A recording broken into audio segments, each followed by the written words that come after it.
So it's 3:30. We'll call this meeting to order. Welcome, everybody. This is our second fully WebEx meeting, so please bear with us if there's a little bit of glitches with the technology. I am Cecilia Asham, General Manager of Community Safety. I'm your chair today. And Lori Bashinsky, who is our Director of HR, and Milton Chen, who is our Director of Engineering, are the other two panel members. So today we have 3 items, and we also have staff with us from Planning Department who are here on each of the applications and to answer questions, and they'll be led by Ms. Suzanne Smith. And so the panel, there's no public in this meeting, correct, Mr. Clerk? Just checking. That's correct, Madam Chair. Okay, so I will be brief because I think you guys have all been through these before. So the panel doesn't deal with zoning, we deal with form and character of the development, the architecture, parking, access, landscape, that sort of thing. Zoning is determined by council only and not at this point in time. We don't deal with density either. And so we will first have a motion, if I could, from the other members to adopt the minutes. Second. Any questions, any additions, omissions, changes? No, then all those in favor? Okay. So the first item that we are dealing with is from Matthew Chang Architect, and is 7391 Moffett Street, is for a townhouse development. And so I will have the order of business will be the architect's firm will be doing a presentation, and then we'll ask staff for comments, and the panel can then ask questions. And if there's any written submissions or public comment, we will address them at that point in time, and then the panel will deliberate. And then it will be, if we recommend this to go forward, then it will be considered by council in 2 weeks' time. So please go ahead, Matthew, when you're ready. Okay. Okay. So we can start. Yeah. So just to check, can you see my PowerPoint? Yes. Okay. So the next one I can press this button. I can do it manually. Oh, just okay. Sorry. Okay, I'm also testing. Okay, great. Okay. Good afternoon. My name is Matthew Chang Architect.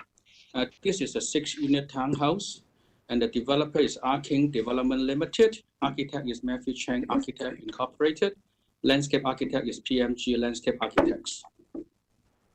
The location of the site is 7391 Moffett Road. And the location is on Moffett Road, is between Grandfield Avenue and Blundell Road. And the site is located in the city center area plan in the sub-area B.1. Under this sub-area, as long as the lot is 20 meters, FSR could be 0.75. And the site for this lot is pretty narrow. It's an orphan site, and the frontage is 20.41, and it fulfills this requirement to have 0.75 FAR. The zoning we are referring for this project, we are using RTH4, and we have fulfilled the setback, height, number of story, site coverage, impermeability percentage, and life plant percentage for this project. For the context, the north side is a 3-story townhouse. On the south side is also a 3-story townhouse. And on the back, on the west side, there are 3-story apartments. So it is surrounded by townhouses and apartments for this site. And as I mentioned, on the south side, there is a 12-unit, there's a townhouse project, existing townhouse project, and there's a 12-unit townhouse project to the south. The address is 7411 Moffett Road. And on title, there's a cross-access easement on title on the neighbor's property. And this cross-access could allow us to have access from Moffett Road through the driveway into our property. Just for your information, and the two, my client and the strata manager, they will have, they are corresponding each other, And my client has sent a letter to them, to the strata manager, and they will have on the January 10th, and they are proposing a meeting with the strata council of the neighbor property to discuss the sharing costs of the maintenance of the driveway, of the shared driveway. So they're in the process of making the final the detail of the shared driveway. And in terms of the site planning, as I mentioned, the access is from Morford Road through the south side neighbor driveway. And it is a 6-unit townhouse, so 9 off-street parking are provided because the parking bylaw follows City Center Zone 3 parking bylaw, which require only 1.4 per unit, and less than half of them are tandem parking. And 2 visitor parking are provided, and we have Class 1 bicycle space inside the garage with our 8 space in the garages. And we have Class 2, which is the outdoor bike rack on the outside. We have 1 space which is located next to the mailbox. And then we have 53 square meter of outdoor menu space provided at the south of the rear building, which is on the left-hand side on the screen, on the south side of the rear building. And there will be a mail kiosk, which is located right next to this outdoor menu space. There will be EV chargers in all garages. And there's a garbage room at the south side of the building, or the front building on the right-hand side. And the garbage room, there will be garbage and recycle bin will be there.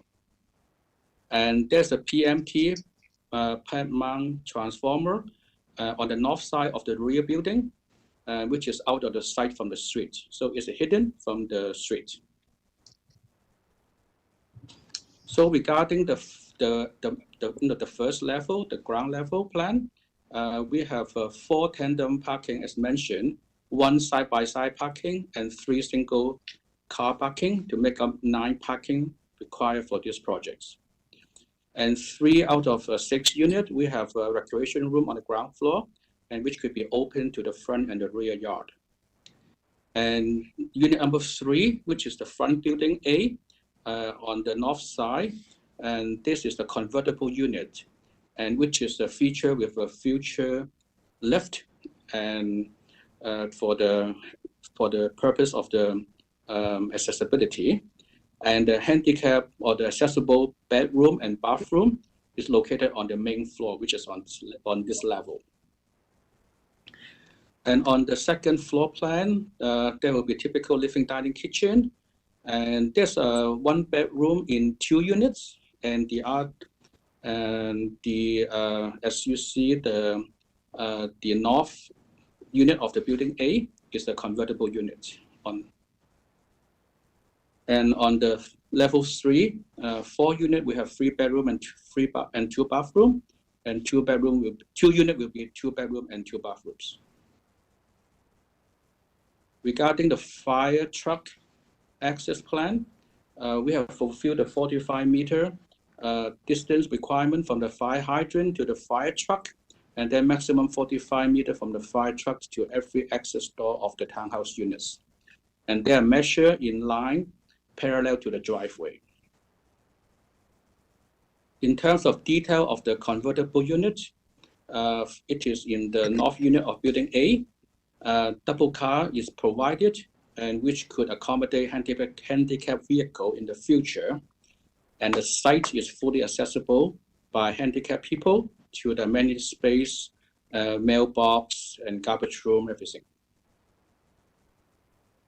For the detail of the convertible unit, as I mentioned, the accessible bedroom is on the main floor, and it is accessed, could be accessed to the level 2 by a future lift. And the door width requirement, 2'10" minimum interior door, 2'8" clearance, and the hallway, we have fulfilled the requirement. And for the handicap washroom, we have provide space in front and the side of the toilet. Blocking will be provided for future grab bars. Leaflet style plumbing fixture will be provided. cabinet could be easily removed for future wheelchair access, and the bath and shower control will be accessible too. For the kitchen, plumbing and gas line will be clear of the under counter space. Cabinet could be easily removed. Lever style handle will be provided. And for the windows, the window in the converter unit could be open, operated by one hand, and the outlets and switches will be located with a proximity to the control center with the smart home option. And the receptacle will be upgraded to avoid extension cords.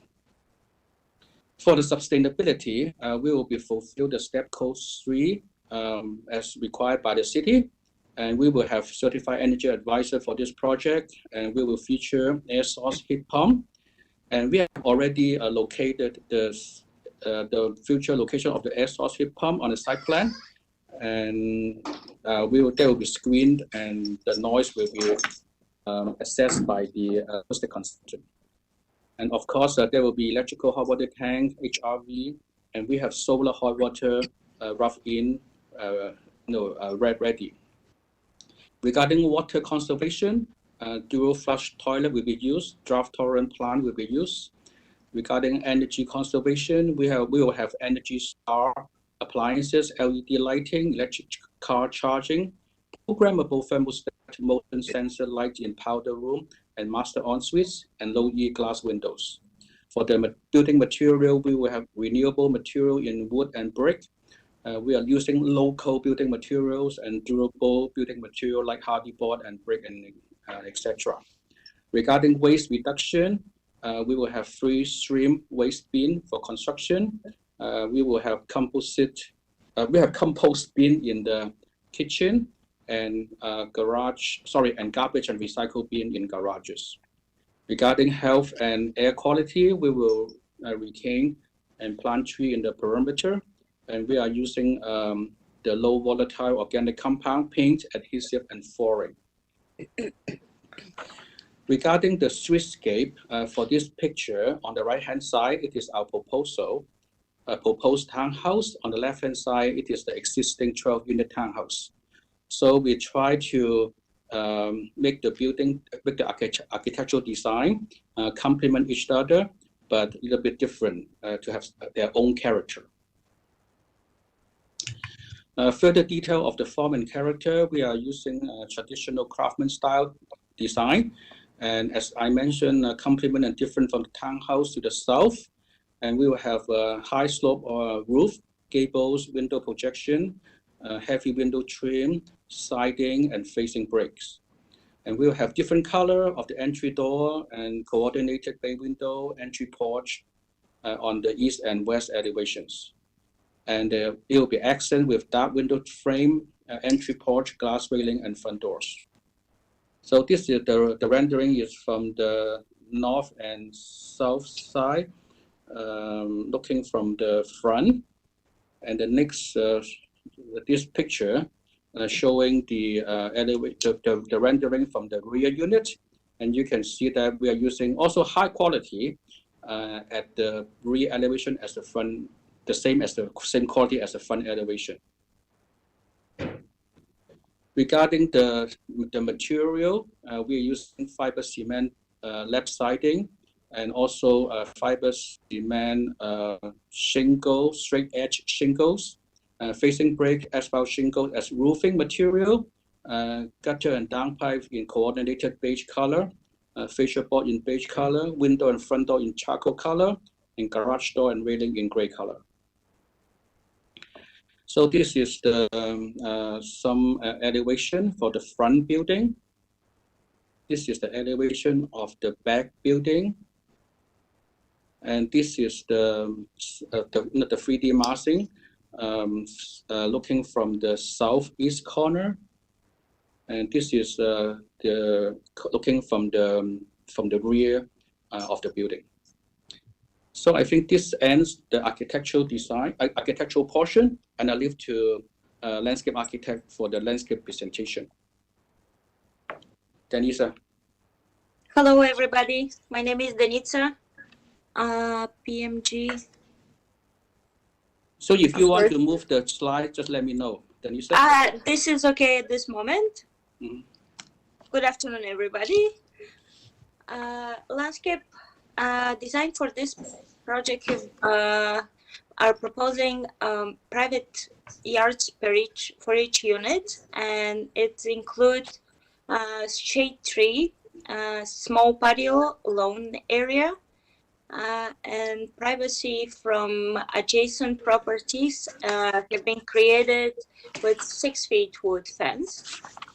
Streetscape have been improved with low aluminum transparent fence and gates, and that fence stepped back in 2 feet to incorporate some landscape. At this point, we have boxwood hedge and grasses.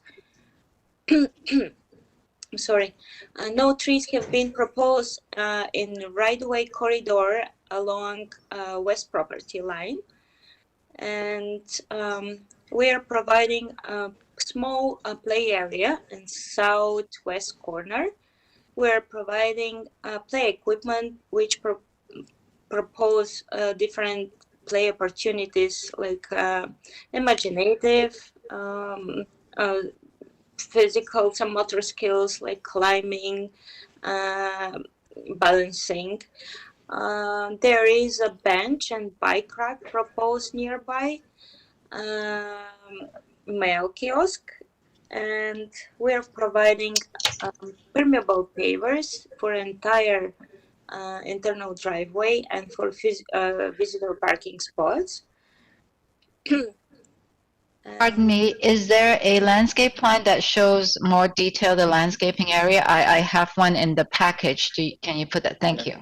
Yeah, thank you. Sorry. Yeah, yes, here we have an enlargement for amenity space, which is next to mail kiosk, and bench can be used for caregivers and at the same time for people who are visiting and stopping by. There is a development signature we're providing along Mofas Street, and second one for that connection, driveway connection between our site and already built site at the south property line. So this is an overview for landscape plan for this project, and I'm open for questions and comments.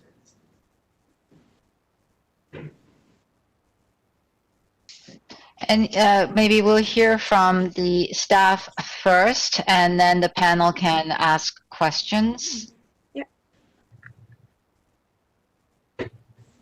Yes, thank you through the chair. The staff will just note that a service agreement is required as part of the development application, including the provision of new sidewalk and boulevard. Access to the site will be provided through the statutory right-of-way registered against the adjacent site at 7411 Moffat, and the applicant has been working with the adjacent development on a draft maintenance agreement for the driveway. Development includes one convertible unit designed to be easily renovated to accommodate a resident in a wheelchair, and all units will incorporate aging-in-place features to accommodate those with mobility constraints. Development will also achieve Step 3 of the BC Energy Step Code and parking spaces with a Class 2 EV charging. And I'll also note that permeable pavers are proposed for the drive aisle and visitor spaces. That's it for me. Okay, maybe I'll start the questions. The play area that you have seen that way on landscaping, can you go back to the last plan, please, Matthew? Yeah, this one? Yes, thank you. There is a cross-access agreement with the neighbor to the south, obviously, and it seems to me that there is an opportunity for the landscape areas to also have some sort of sharing because of the location, rather than having such a narrow play area. Am I missing something, or has discussion? Yes. I want to tell the story. Actually, I'm the architect for the 7411 Morford Road 2 years ago. So I kind of know the history of the cross-access easement, and also there was a kind of like an easement register on title to share the so-called amenity space between two properties. But no, the actual story is there was a big argument between two ownership, right? Between my client and the strata council of the 7411 Morford Road. And eventually, I think we come up with a kind of like a compromise solution that we will still use the cross-access easement for the driveway, but they separate the, we are kind of not using the easement or the whatever the share easement between two amenity space. So this is a story, and it was quite difficult to put two parties together. It was a long fight even at the council. To be honest, it was a long fight even at the public hearing, council meeting. There was like an hour fight, like a fighting between two parties. Okay, we might have to get into some more of that once we get to the correspondence. My other question, and then I'll yield the floor to the other members. Your accessible unit is slightly unusual. It may be a question to staff. I haven't seen one like this before. It has the 3 floors, but the accessible portion is only for the bottom floor and the first floor. So just comments from staff, is that something new, or is that something that... Yes, through the chair. For that one, my understanding is that the original plan was for a stair lift to each of the floors, and that later in the process that an elevator was introduced for those bottom 2 floors. And there is a wider stairwell leading up to the top floor that would provide for a future chair lift to access that 3rd floor. Okay, and the washrooms on the 3rd floor are not accessible. It's the one that is in the lowest floor is the only one that is accessible then, correct? That's correct. I believe that is correct. The architect has advised, yes. All right, thank you. Questions from any of the other panel members? I've got a couple questions if I could. One, there is fencing. Can we go to one where we're showing the play area again?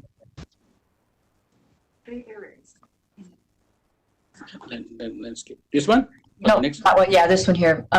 So I'm seeing now there is a fence all the way around the perimeter of this development. Yes. Yes. Okay. And then where the garbage is located, how does the garbage collector in the truck get those bins into their truck? Because is that just on sidewalk down to the garbage bins? May I answer the question? So the garbage room is on the south side of the right-hand building. And yes. There's the visitor parking in front. Yes. And we have already allowed the passage, about 4-foot passage, for the garbage bin to push out next to the driveway, and the garbage truck can come in and pick up the garbage, and they can make a 3-point turn back into the cross-access easement and go out to the road. So if there's a visitor car in the visitor parking spot, are they still able to do that? Yeah, yes, we have enough, almost 5 feet. Enough space. Yeah, space there. Okay, all right. My second question has to do with the tree that you're retaining. There is, if I'm reading correctly, there's an elevation change on the property, but not around where this existing tree is. So, go ahead. We are retaining the existing grade all along this right-of-way corridor. So we are not changing the existing grade in tree protection zone. So that area on west property line, Yes. we're just retaining the entire existing grade there. And we have steps down from the main floor to... Step down into that area? Yes. Okay. With 3 raises. Okay, so there's no, I guess, no issues with water flowing down, and you'll be able to move water off the property through a perimeter drain or something. Okay. Yeah. And then the other thing was, I just wanted to comment that I just as a plus, I do like the character that you selected. I do think it's complementary to the neighboring properties, and so I do like the look of what's being proposed here, the color scheme, everything. So I think those were and I do have questions about the shared access, but we'll get to that. So that's my comments for now. Thank you. Mr. Chen, any questions or comments? Yeah, just a question to staff. Excuse me. 3 of the units, like 1, 2, and 6, they've got single car parking. It looks like all 3 of those are 3-bedroom units. So just wondering on staff's comments on sufficiency of the amount of parking being provided there. Yeah, through the chair, as the architect noted in his presentation, this property is located in one of our city center parking areas, which has a lower parking requirement for townhouses. This proposal was reviewed by the Transportation Department at both the rezoning and development permit stages, and they accepted the proposed parking arrangement. Okay, thanks. So just a follow-up question to staff. So they are not having a parking relaxation of any kind. They meet the parking requirement? That's correct. There's no parking variances associated with this application. Okay, Can I ask another question, Chair? please. The play area, I'm just wondering what's the ground surface of the play area? So the safety surface here, we're providing a fiber. It's a wood. You mean what kind of surface will be? Yeah, surface, like, the play area. Is it rubber? Is it? No, it's we're proposing fiber, that wood chips, like wood chips. With chips? Yeah. Oh. So it's a Like fiber. mulch? Is It's like a mulch? Yes. Oh, really? Okay. Is Okay. there, just in terms of maintenance of the site, if you've got wood chips, is it contained? Because that won't get it, I'm thinking of, if I had to clean that up all the time, so how is that contained in the play area? Usually we are proposing that kind of, we have 2 options really for resilient surface safety, resilient surface. And usually it's like a wood frame. We're providing certain depth of wood of mulch, Yeah, fiber, so it's contained in the play area. Yeah, Yeah. and it's really very contained into that shape. So Okay. it's Okay. it's usual typical safety surface for playgrounds. Okay. Okay. Questions? Any more questions? If not, then we will go to any correspondence that comes in. To go? Okay. Mr. Clerk, is there any correspondence? Yes, Madam Chair, we received a total of 4 pieces of written correspondence, and Suzanne Smith will discuss those, Madam Chair. Thank you. Suzanne? Yes, through the chair, apologies. I was booted out of the meeting briefly, but I am back. Yes, we received a number of pieces of correspondence that covered a number of topics relating to the coordination of a maintenance agreement for the driveway between the 2 properties, the potential for sharing amenity space, concerns about construction noise, and the potential for impact to the garbage recycling and visitor stalls of the adjacent site. I can confirm that there is no loss of a visitor parking stall of the site to the south. That the stall still exists. It's just a little bit further back from anyway, it is contained within the site and it's not impacted. The garbage and recycling of the property to the south is not impacted by the access through the driveway. There has been discussion about sharing of amenity space, but that appears to have resulted in no interest in that. And I can advise in terms of the impact of construction and noise that the applicant, prior to building permit issuance, would be required to submit a construction, parking, and traffic management plan that would address any parking for services, deliveries, anything that could impact There is visitor parking on site for the proposed new development. And in terms of noise, prior to DP issuance, there's an acoustical report that will be completed by a registered professional to ensure there's no impact in terms of the use of heat pumps or anything for the adjacent properties. Okay, thank you. I guess my question is, I was glancing at the correspondence. It seems like there is, from what the architect has says, there were, I guess, two neighbors that were in agreement on certain development form and character at some point that seems to have fallen apart a little bit. Are staff satisfied that if that they have resolved all the issues to our satisfaction, and that one notion that came to my mind based on it seems like there is a little bit of disagreement whether it would be helpful to both parties to send this back and for them to have another sit down and talk to each other and maybe fully resolve some of those questions. Through the chair, I mean, that would be at the discretion of the permit panel. Such an approach could help improve design further. That will be up to the panel. Well, I just, if staff have asked, because it seems like, it's a he said, she said situation, and the architect has also indicated that at rezoning there has been long debate, and so my expectation is that neighbors have talked to each other and come to, mutually agreeable arrangements. So the only reason I'm slightly holding back from sending this back is I do understand that our next DP panel will probably, we have to, of course, go through the panel, and there is no other item. Either we will have to not cancel that one and give them 2 weeks for them to look at having another chat with each other and come back in the 2 weeks. That's one option.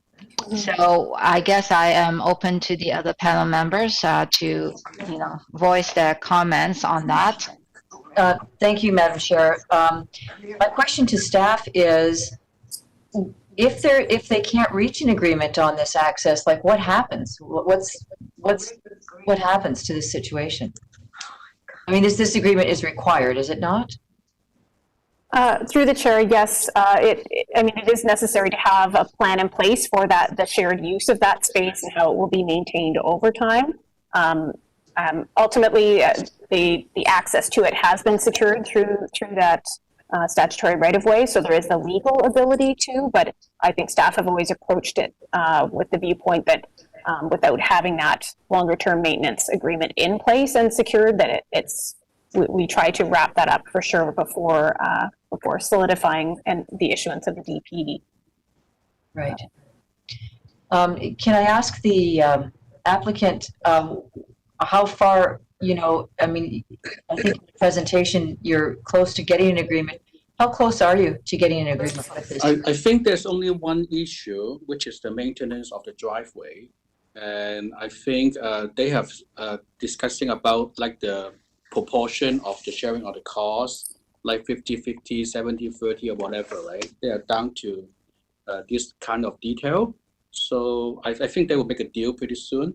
And then, I think, and I think I would suggest, it could be a condition at the issuance of the DP, and we will provide this final confirmation before the DP is issued. Okay. And that's normally our normal process. Is this one, there seems to be quite a bit of history on it. So I guess question to staff, if you cannot, if the owners cannot come to an agreement and you cannot get the agreement, then there will be no issuance of the development permit, correct?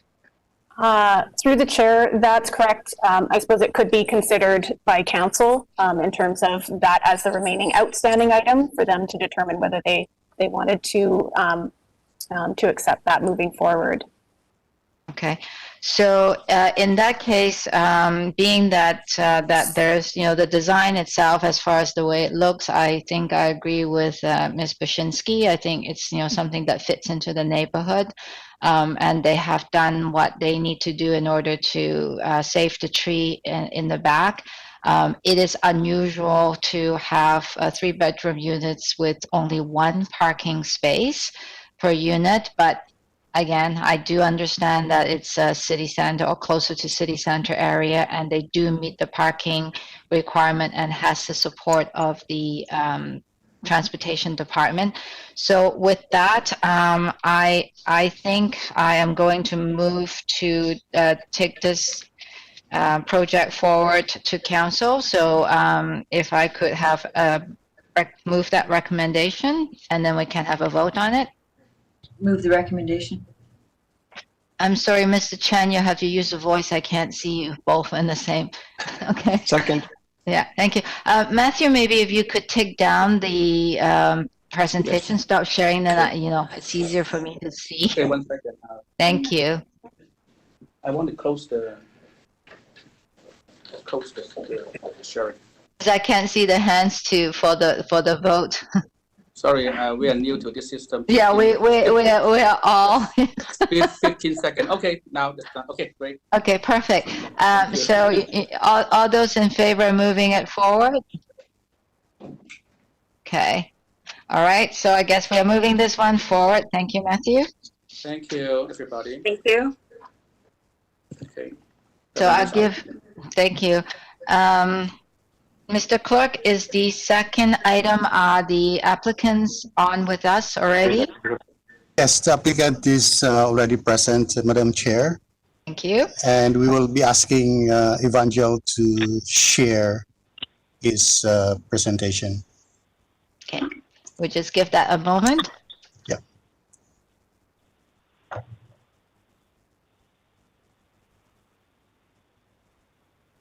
And for the presenter, if you wouldn't mind to introduce yourself and provide your address for the record, please. So my name is Taj Bindra. I'm presenting on behalf of my dad, the applicant, Harnik Bindra, for 6460 number 5 Road. Thank you. Oh, sorry, I need to read out what the development is for. This is for development variance application, and it is for to vary the provision of the side yard setback in order to allow for an agricultural building and structure. The relaxation is from 4.5 meters to 3 meters in order to permit an existing single-family dwelling to be converted into an agricultural building at 6460 number 5 Road, zoned AG1. Thank you. Please proceed with your presentation. Sure, just give me 1 sec. So yeah, as you mentioned, the proposal is to get a development variance permit to vary the south side setback from 4.5 meters to 3 meters in order to allow the conversion of an existing single-family dwelling to an agricultural building. So just to start off with, we're going to speak about the family background. We live in an extended family with 9 others. Our family comes from a farming background back in India. Our grandfather was the primary caretaker of UK Farms in Richmond on number 6 Road from 1996 to 2010. And then, so just some property background. The property we acquired in early 2018. At the time, there was no farm class and non-productive blueberry on the property. We bought as a means to fulfill my grandfather's dream of one day owning his own farm for generations to come. And so we just have some aerial photos of the property to just show the development that we've done. So this is 2 aerial photos from May 2018 showing the property. As you can see, there's several trees, bushes, none of which is productive blueberry. And then also you can see a building on the lot. That is the single-family dwelling that we are proposing to convert into the agricultural building.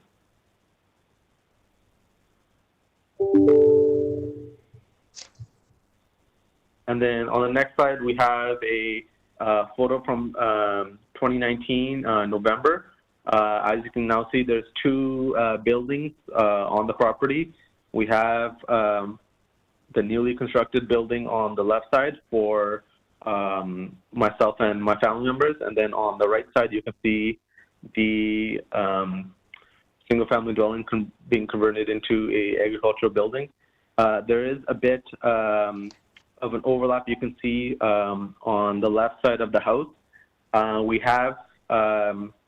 We were granted permission and we have successfully demoed the garage portion of that house. There is now about 16 feet of setback between the two buildings, which we needed for access to our farm in the back. Next slide, we just have photos of the blueberry that we planted behind the single-family dwelling and along with the rest of the property. And so our motive for this is, number one, was economically. It's less cost to convert the single-family dwelling into a farm purpose barn rather than doing a complete demolition and then building the new barn from the ground up. And then ethically falls within the city's demolition, moving, or salvage program, which encourages homeowners to repurpose existing buildings rather than demolition or demolish in an effort to divert waste from the landfill. And then so the proposed farm building, the use of it includes packing blueberries, sorting blueberries, storage of farming equipment, and lastly, just employee workspace, office space, lunchroom, and an employee washroom.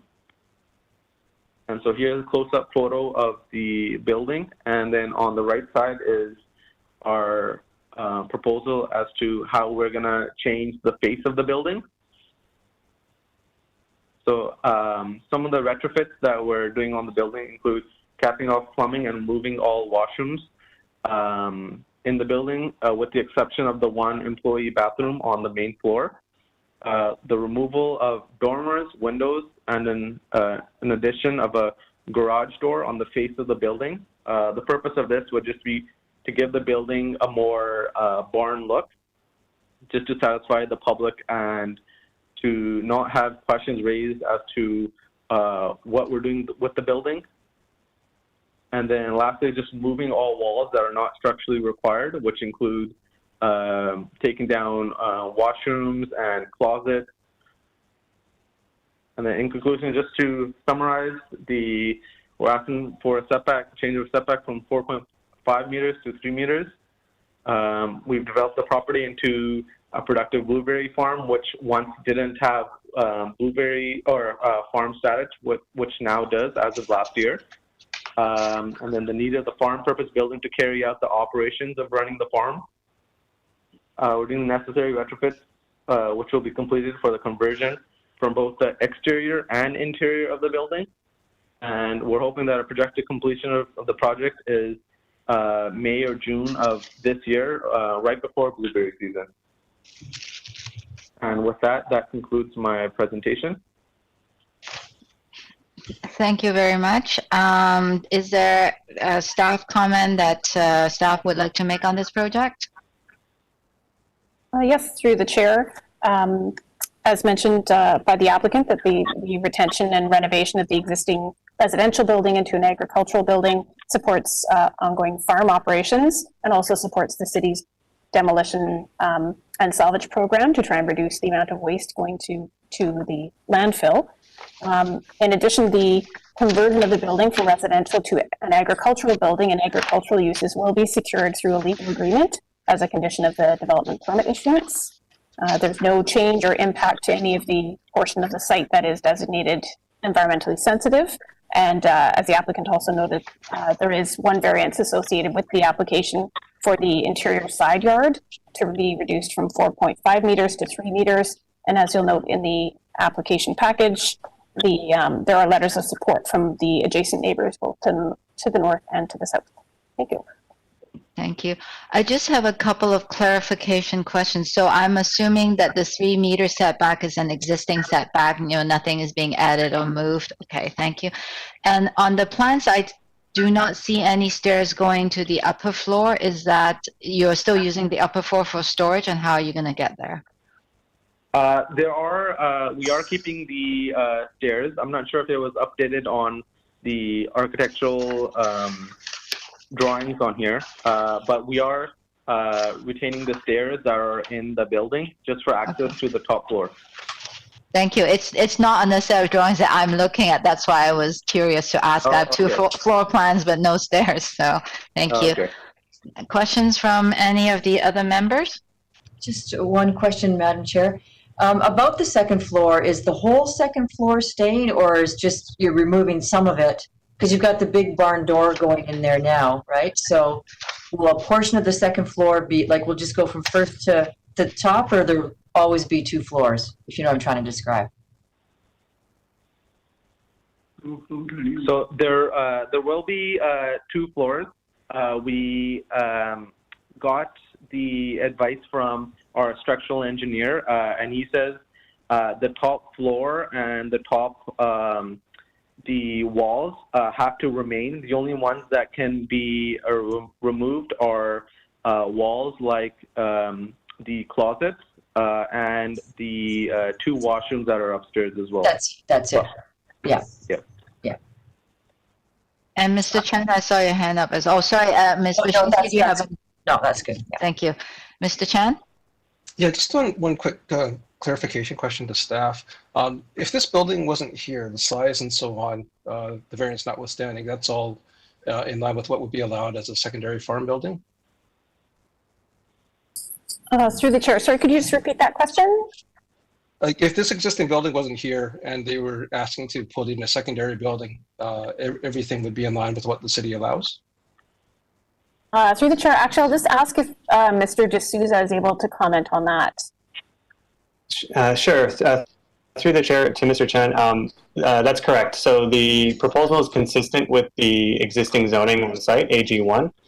The only variance is what's been identified as the side yard setback. Otherwise, this building would be permitted if it wasn't for the side yard setback variance. Thank you. Thank you, Mr. D'Souza. Any letters, any correspondence, Mr. Clerk? We have no written correspondence for this item, Madam Chair. Thank you. I'm, personally, I'll start. I'm really glad that, a farming family is doing farming in farmland and reusing a building. So I think it's great. I'm happy to support the project, and other members may want to speak. I would just echo Mr. Shen's comments. It's from a reusable standpoint, it's fantastic that you're actually looking ahead and trying to adapt something that's there rather than tearing it down and building something purpose-built. I echo those comments as well. Okay, so in that case, can I have somebody move the recommendation and second? Moved. Second. Okay, all those in favor? Okay, thank you. There you go, Mr. Bindra. Thank you. Thank you. Have a great day. You too. Too. So, Mr. Clerk, waiting for the third one to come in. Are they here already? They are here already, Madam Chair, and I think it is Nick Foster who's going to make a presentation for the item. Thank you. Hello, my name is Nick Foster. Can I just do a sound check? Can everyone hear me? Yeah. Okay. Yep. Thank you. That's great. Yeah, I'm joined here by Toma Curiel and Anna Young from TransLink, and from the office of McFarlane Bigger Architects. Where I am from, I've got Janusz Menesla and Brent Weep joining this evening. I'm going to be showing a condensed presentation of the report. Let me just share my screen. Sorry, I need to say what the presentation is. My error. Sure. So this one is slightly unusual for the rest of the member. This is not actually coming in to get an approval. It's a presentation of the proposed station design of the capstan Candleline station. So we, any recommendation we make to council is just advisory, because we don't really have any authorization to comment. I mean, we can comment, but it's not a DP, is what I'm trying to say. Okay, with that, Nick, please go for it and make your presentation. Yeah. That being said, we are obviously very happy to hear your comments. So I'm going to be showing a condensed presentation of the submission that was made formally a couple of weeks ago to the city. And then I'm going to be ending with a 2-minute fly-through animation, so you can actually experience what it's like to arrive at the station, catch a train, or even arrive by train at the new station right here. So I just want to double check everyone can see my screen. Is that correct? Yes, we can. Yeah, so we've been working with TransLink since June, and that has involved extensive discussions with the City of Richmond for the new Capstan station, which, as you all know, is about halfway between Bridgeport Station and Aberdeen Station, at the heart of the Capstan Village emerging neighbourhood. In terms of objectives for the projects, TransLink has been targeting a kind of a ridership forecast of 2050 for this station, which exceeds what already exists at the other stations in Richmond. It's going to be a longer platform than the other stations you currently have to accommodate future 3-car trains. So they're looking ahead. And as well as obviously addressing all of TransLink's own technical considerations for a new station, TransLink is very supportive of the station being integrated with and responding to the evolving context and the city goals for the project. We work closely with city staff to understand all the issues around the neighborhood, safe bike paths, vehicle paths, and pedestrian linkages through the area. And the station is at the heart of the Capstan Village, close to all the amenities. And the lens we've been looking at this project through as architects is very much as the building being a gateway to this new community and acting as an ambassador for the community as well. The existing site, it looks like there's not a lot of context, but there are actually quite a lot of constraints that we've had to address in this project. Obviously, number 3 road is directly next to where the station is going to be located. The surrounding developments are evolving, so we've had to kind of look a little bit into the future in terms of what we're responding to. And there's the existing park, and there will be a new public realm that wraps around the station. The primary driver for us is obviously dealing with the elevated guideway. And what makes it different from the other stations that have already been built in Richmond is that structurally we can't attach to the guideway. We just can't do that. It has to sit as something that's independent, whereas all your existing stations, the platform is actually supported by the guideway structure itself. So that's been a key driver for us. Fortunately, we had the opportunity to go and review some of the other stations that already existed in Richmond, namely Aberdeen Station, which is the next station along the line. And we were able to learn some really good lessons there of what worked successfully and maybe areas that we could improve upon. And we identified, especially some areas around the station rather than the station itself, that we felt we wanted to address. We noticed there was a relatively low quality of public realm, fairly unwelcoming, especially at the back of the station, quite utilitarian, concrete treatment of all surfaces, which led to some safety and septet concerns.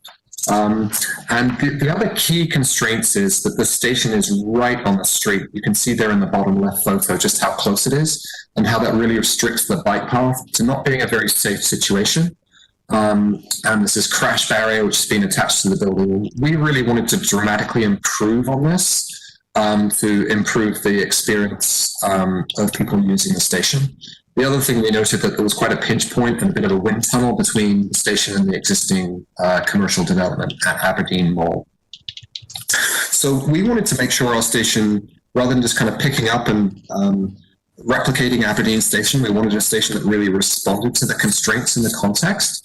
And a couple of diagrams here that just show number 3 road, the bike lane, the adjacent development and the elevated guideway.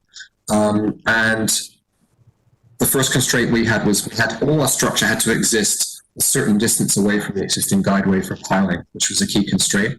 So we created a form of the building that responded directly to the context. It's parallel to number 3 road, and it's been carefully planned to facilitate a full width bike path going past the station, which is a much more improved situation than we had at Aberdeen Station.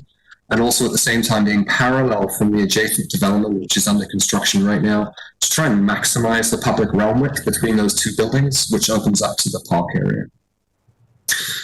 So this kind of form, this elongated hexagon form extends up to platform level, where it responds to the context. It's wider specifically at the top of the escalators, which is kind of where you need the width up at platform level. The aim really is to come up with a building where the form of the building is really informed and shaped by the urban context, passenger circulation, and pedestrian flows, and becomes a bit of a sculpted form at the center of the arts district in Capstan.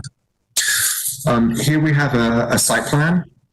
Yellow is the new station, and that is what TransLink is responsible for actually constructing on this project. TransLink is not designing or building the new public realm which surrounds the station. But we've been working closely with the city to make sure what the station is integrates with those plans.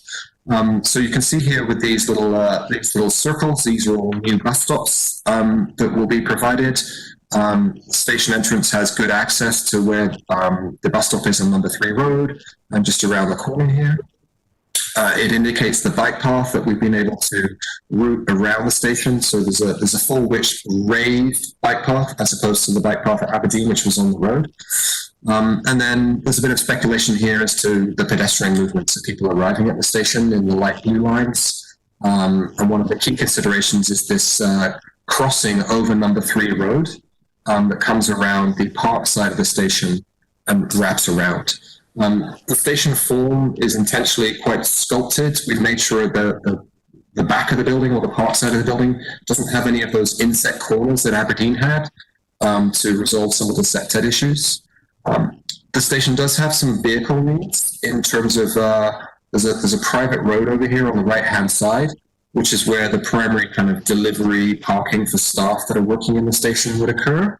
And there are some dedicated maintenance spots for specific maintenance of the station that are much closer to the station right at the back, right in this location right here. And then there's a kiss and ride area over here too for people using the station. In terms of how that integrates with the public realm, this is the station shown on the site. In its context, we have a CRU at the station entrance, which is at the south end right here. So commercial retail opportunity. It's just a shell for this project. It will be fit out by a future tenant. And then at the back of the station here, it's kind of ancillary spaces to serve the station itself. The actual ground floor plan of the building is intentionally very compact and adopts this form that means there are no inset corners. The entrance is over here on the left-hand side, directly next to the retail opportunity, so there's good eyes on that ticket hall area. A fairgate array right here, and then you get the option of which direction of travel you're going on. You can go up double escalators right here, or there's a staircase, or there's an elevator right here. So quite intuitive circulation. The building is fully glazed except for this area that's in green, which is all the back of house ancillary spaces. And there's a concealed garbage room for the commercial retail unit, so that none of that is seen by the public. The form migrates up to platform level right here, where you can see it's wider at the top of the escalators. It's a wider platform than Aberdeen Station, 3 meters.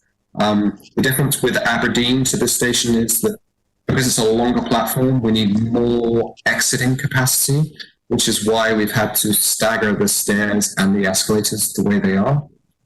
But you're really at platform level here, you're afforded views out over all the park area as well. In section, you can see how the escalator here Over the top of the escalator, you've got stairs. TransLink does have a public art policy, and the public art that TransLink is providing is located inside the station in that vertical circulation area, so that everyone that uses the station gets to enjoy it, and it's actually very visible from outside of the station as well, because it's on these vertical walls right here. How the building is experienced, at the urban design level was really important. Traveling at 50 kilometers an hour is definitely a consideration. The building was really conceived as a glazed pavilion that's being stretched up to the extent of platform level, as a singular element where the roof kind of wraps down to the entry side right there. And the aim is really just to, rather than the building being a showy, expressive building, it's more about showcasing the activities of the station itself in an elegant way, and so that they're all highly visible from the surroundings. The glazing is expressed with these deep vertical fins, vertically right here, which helps with transparency.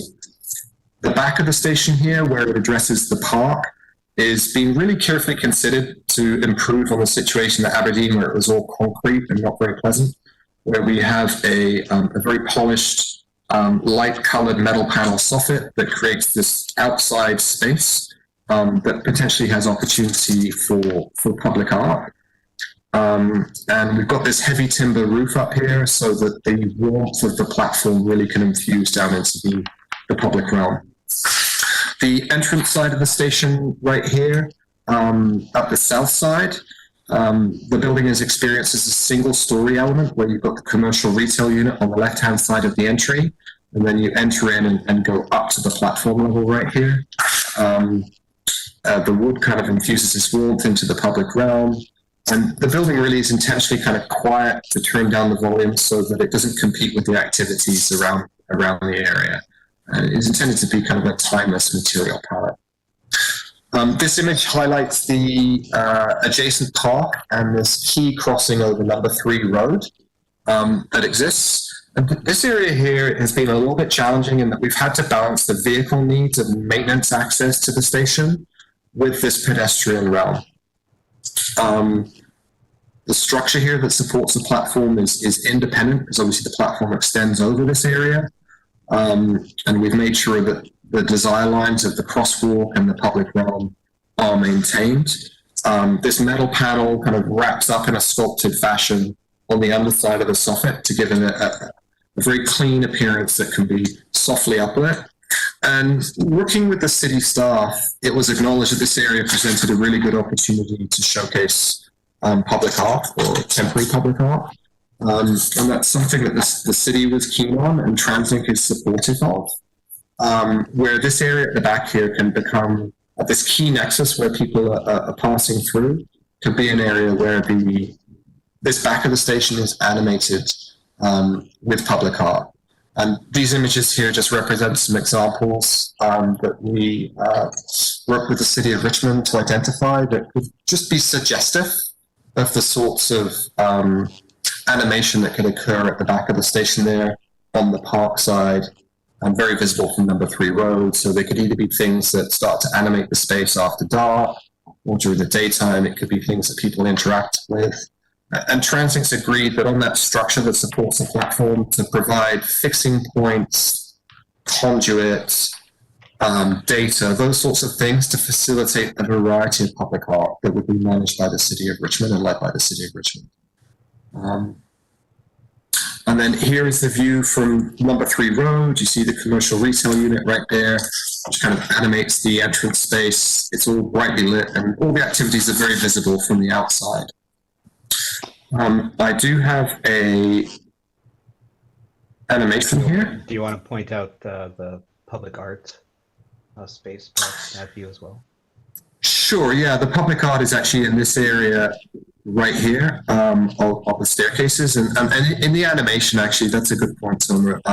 You'll be able to see that. We've just put an indicative kind of placeholder of what the public art, it's not actually what the public art is, it's just where it will be located, so you can see how visible it is. Okay. So this is just coming along number 3 road. You can see the bike path passing by the station right there.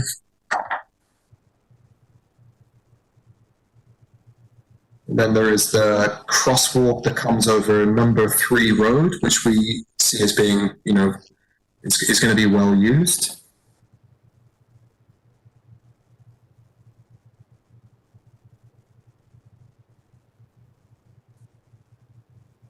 This would be the area that would be the temporary public art space, where the space could be used for that. That space is also access for your vehicles, isn't it? Because it's not the most of the spaces for people working in the station will be over on the private road. That area there is really dedicated for maintenance. Like if something needed fixing in the station, there would be some parking spaces right under here. So they would access from this road? This is the road that they access from, or is it to the? It would come from the private road to the north. That would be the vehicle access point to get there. And I think we're still working with the city of exactly how to do that. So this is the entrance side right here. And we're just going to run in and catch a train.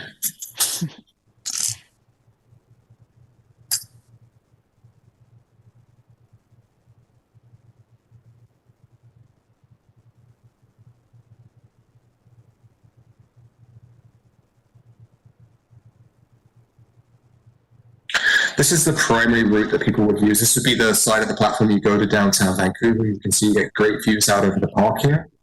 As you get up to platform level, you get this really warm, heavy timber experience.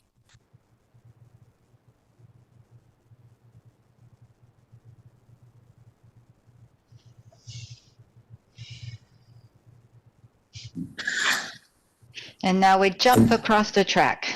I know you're not supposed to do that, but this is what it would be like if you were arriving in Richmond from downtown Vancouver. As you come down, you get some views out there.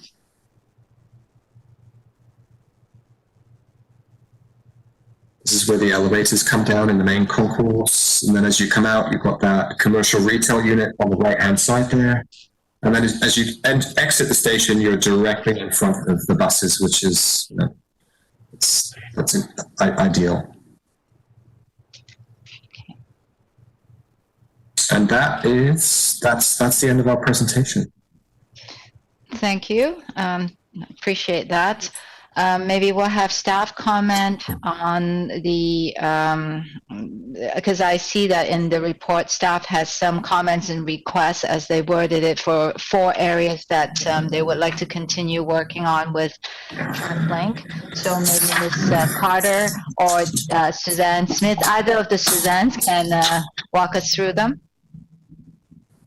Yes, through the chair. Maybe I'll start off and then see if Suzanne Carter has anything that she would like to add.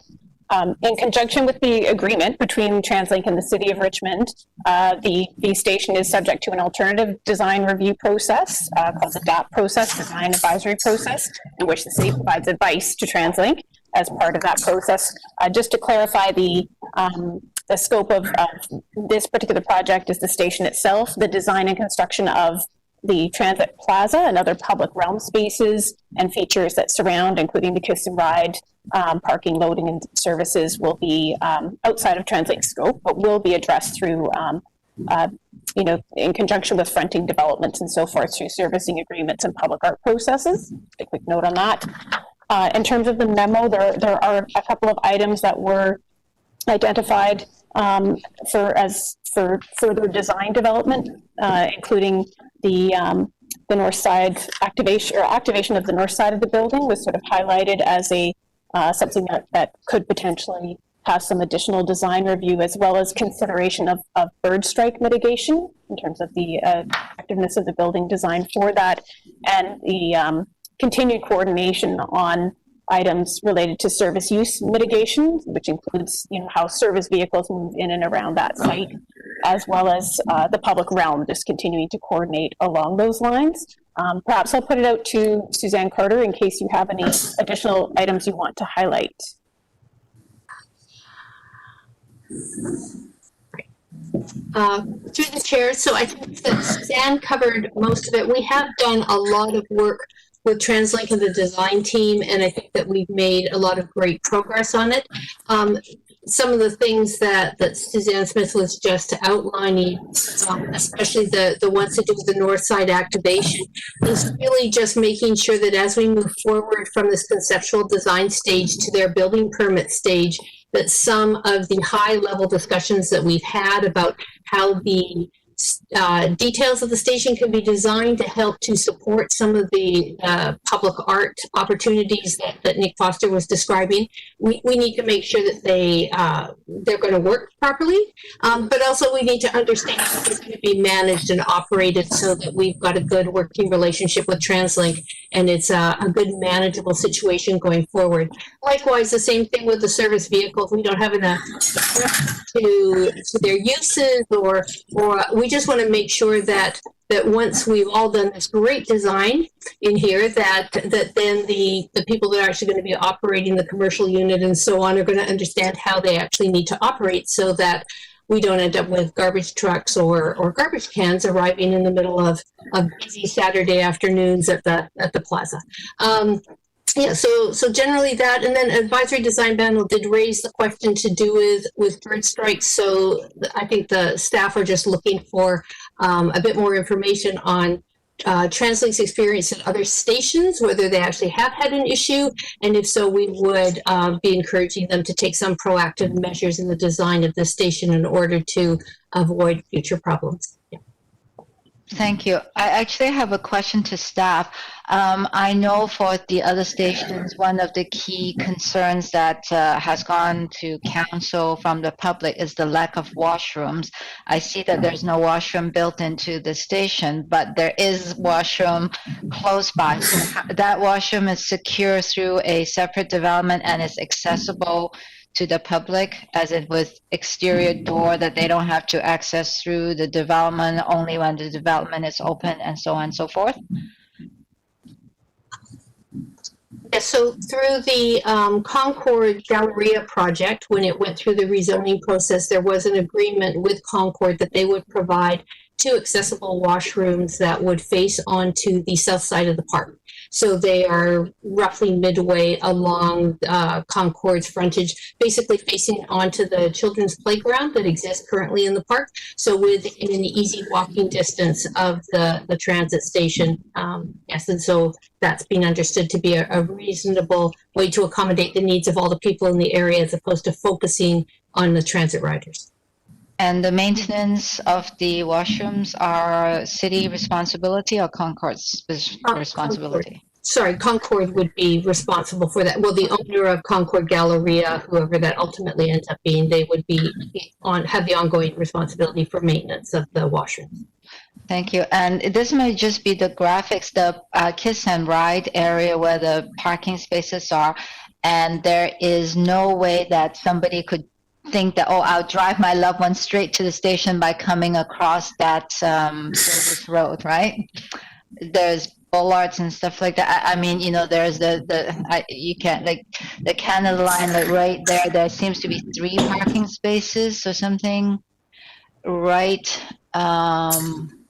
Where it says, keep going. No, yeah, right there, yes. So you can't actually drive through. So I'll try responding to this. So my WebEx just gave me a message, so I don't know if you can hear me. I think everybody froze. We can hear you, yes. Oh, I think we lost Suzanne Carter. Okay, I can make an effort to try and answer for her. So yeah, the kiss and ride is over here on this private road right here. There is no public vehicle access into this kind of plaza area right here. This parking here is dedicated for TransLink service vehicles, and there would be a way for vehicles to get to this back area if needed, but it's certainly not something the public would have access to. It's also where fire trucks would gain access coming through and around. I think there is some very literally from today discussions around maybe reconfiguring some of the public realms so that the vehicles are coming in from this side as opposed to underneath the guideway right here. But yeah, there's no public vehicle access. Thank you. That's good. And I guess for the 4 areas that staff have requested additional work, I can see from the presentation that the north facade could do more refinement, especially with lighting and, as you said, public art. So lighting will probably be something quite important, and I expect staff to continue working with the designers on that. Hi, Suzanne, you're back. So, and if, I don't know if the applicant has anything to share on the experience on bird strike yet, or is something that you don't have information on and have to get back to staff later? We don't have any specific information on bird strike at this location. TransLink does have a policy regarding that. Obviously, they've got dozens of stations around the Lower Mainland. And they generally don't have a problem with their stations. I think there's one station on the back of Burnaby Mountain, which is right next to a forested area, where there is an issue that they're kind of addressing, but it's not something they anticipate. So, and I think one of the challenges that we've identified is that a lot of the trees that are shown on this drawing in the park are not in existence yet. So it would be very challenging for a professional to come in and assess the existing bird condition when it doesn't actually exist yet. That's a challenge. I think TransLink's committed to looking at it, but following the construction of everything. I don't know, Tomer, if you wanted to add anything to that. Yeah, thanks, Nick. Essentially, talking to our facilities staff, bird roosting and fly-through tend to be our issues more so than bird strike. And so there's a number of design improvements at this station that OMB has put into place to limit those kinds of issues. Okay, thank you for that. Panel members, questions, comments? I just have one question. The washrooms down, how far away are those washrooms from the station? They're across from the playground. So, sorry, when you look at the plan that's currently up, you can see part of a semicircle. That's the children's playground. Yeah. They're basically across from the center of that playground. And, I don't think it's ideal. I think it's nice to have it in the station, but I mean, there are public washrooms, and I'm assuming there'll be wayfinding in the station to the public washroom. Is that something that TransLink can take into advisement? Yes. We'll take that into our advisement for wayfinding. Thank you. Any other comments from panel members? Mr. Chen? Yeah. Just a couple questions about the commercial unit. As far as access, is there only access from outside the fare gates, or is there access into the station as well? No, it's strictly accessed from outside. So there is a roller shutter. When the station is closed at night, there's a roller shutter right along this line, but the CRU is still accessible if the station was to close. There's no entry into the CRU from inside the station. Okay, and that's quite visible from the road. It's one of the most visible parts. Is there any consideration on aesthetic issues for the tenants or anything like that, or conditions that would be placed on them? Second here. As in not covering the glazing, is that what you're meaning, Mr. Chen? Yeah, yeah. Or if there's no tenants in there, that it's not just dilapidated drywall, et cetera, et cetera. Yeah, so the space is being designed as a shell right now. Obviously, the fit out would be just something the tenant would be negotiating with TransLink's real estate group. We have identified here, you'll see there's a small amount of back painted glass here to facilitate any kind of back of house areas they would need inside that space, so that they can work with that. The intent is to keep it as glazed and as open as possible. And we have designated an area here for signage both above the door and suspended from the canopy, rather than something where the tenant would be applying it to the glazing itself. That's something that TransLink would be negotiating with the tenant. That's my understanding. Okay, thank you. Thank you. So because this one is slightly unusual, I believe that the appropriate recommendation, I'll try to wordsmith it, is to request that the applicant continue to coordinate and work with staff to for further development of the 4 areas identified in their report, namely the north side activation, the service use mitigation, the public realm coordination, and the bird strike mitigation. Does that cover it for the other 2 panel members? Yes. Yep. So I would move that recommendation, and if I could have a seconder. Second. And then all those in favor? Thank you. I think this is, a design that is in the same design family and with improvement of what we already have in Richmond. So, I mean, personally, I'm looking forward to having an extra station and all the park and residential development around that area. So, thank you for the presentation. So you've got the panel's support to move forward on this to continue working with staff. So we're handing you back to the tough people, the Suzannes. We will carry on. Thank you. All right, thank you very much. So the only other business is for if there's no new business, then the next scheduled meeting is February 10th. Ms. Smith, I believe there are nothing scheduled for that meeting yet, so it's one that we could cancel. Is that correct? Through the chair, that's correct. We could cancel. Thank you. So if that's the case, can somebody move I'll move the motion and second? Second. Okay. And all those in favor of canceling next meeting? Excellent. Can I move adjournment?